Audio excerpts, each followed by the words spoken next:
Malaysia পতিতালয় থেকে বাংলাদেশি মেয়ে সহ ৭৫ জনকে গ্রেপ্তার করেছে মালয়েশিয়া ইমিগ্রেশন বিভাগ।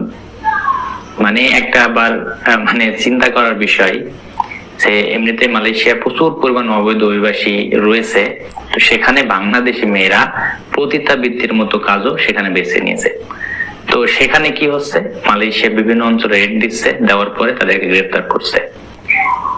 তো এটা একটা মানে কি বলবো, এটা আপনারা আসলে কমেন্টে জানান যে আমরা বাঙালিরা আসলে কোন পর্যায়ে মানে পৌঁছে গিয়েছে। এক কথায় এই ভিডিওটি আমার করার উদ্দেশ্য ছিল না, আসলে আমি সবাইকে সতর্ক করছি এই কারণেই যে সামনে একটা প্রোগ্রাম চালু আছে মালয়েশিয়া ইমিগ্রেশন থেকে।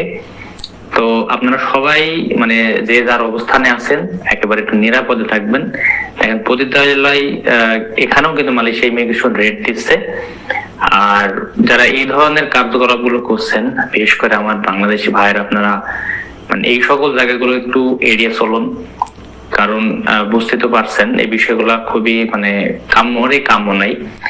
তো আমি বিস্তারিত এটা আমি আসলে একেবারে দেখিয়ে দেব মালয়েশিয়া ইমিগ্রেশন আসলে কোথায় কোন অঞ্চলে আর কোন কোন দেশের আসলে এই পতিতাবৃত্তি মানে পতিতালয়ে রেড দিয়ে কাদের গ্রেপ্তার করেছেন, সেটা বিস্তারিত আপনাকে আমি একেবারে সরাসরি এখন দেখিয়ে দিচ্ছি।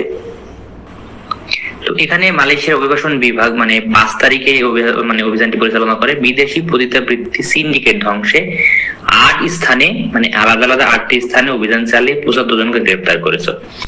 তো এখানে অনেক জায়গায় শালম, বারু, সুবাংপুং, এখানে অনেক জায়গায় এই অভিযানটি চালায়। তো এখানে হচ্ছে 32 জন ইন্দোনেশিয়ান মহিলা, 11 জন বাংলাদেশি মহিলা, 4 ভিয়েতনামি, 6 ভারতীয়, 7 বাংলাদেশি পুরুষ ও 2 মায়ানমার পুরুষ এবং 1 জন ইন্দোনেশিয়ান পুরুষকে গ্রেপ্তার করতে সমর্থ হয়েছে মালয়েশিয়া ইমিগ্রেশন বিভাগ।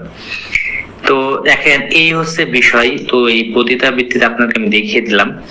এখানে এই আটকগুলো হয়েছে 7 মালয়েশিয়ান পুরুষ, 23 থেকে 65 বছর বয়সী 1 মালয়েশিয়ান পুরুষ, মোট 75 জনকে গ্রেপ্তার করেছে। তো তাদের আলাদা আলাদা ভাবে যে মানে এই আইনে যে শাস্তি হয় তাদেরকে সেই শাস্তি অবশ্যই প্রদান করবে।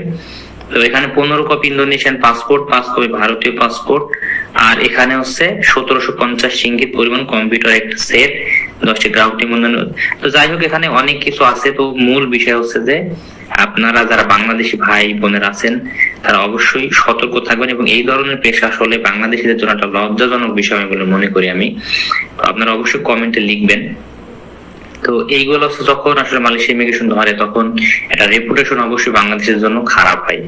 তো আপনাদের অনুরোধ এই ধরনের কাজকলাপ থেকে অবশ্যই দূরে থাকবেন, যেহেতু এই যাদের ধরেছে তারা কিন্তু সবই অবৈধ, এবং যে কাজগুলো করেছে সেগুলো সবই অবৈধ কাজ। আর যারা মানে যেহেতু এখন প্রচুর পরিমাণ অপরিচিত দিচ্ছে, তো এদের কারণে কিন্তু যারা আমাদের প্রবাসী ভাই যারা রেমিটেন্স যোদ্ধা তাদের কিন্তু বড় ধরনের একটা হ্যাম্পার চলে আসে। তো এই ভিডিওটি অবশ্যই জনস্বার্থে প্রচুর পরিমাণ শেয়ার করে দিবেন সেই সকল ভাইদের কাছে যারা এই ভিডিও থেকে অনেক উপকৃত হবে।